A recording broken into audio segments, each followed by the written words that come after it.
Hello, let us understand one more personal finance thumb rule. The rule of 70 is a thumb rule that is used for quick estimation of the time required for an amount to lose half of its value. The rule of 70 is calculated by dividing the number 70 by the inflation rate. For example, if the inflation rate is 7%, then the number comes out to be 10 years, which is 70 divided by 7. This means that it will take 10 years for your money to lose half of its value if there is a 7% inflation. Continue with the same example.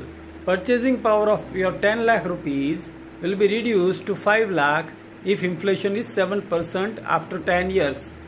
You will fall short of your money to achieve your financial goal if your returns are not beating inflation.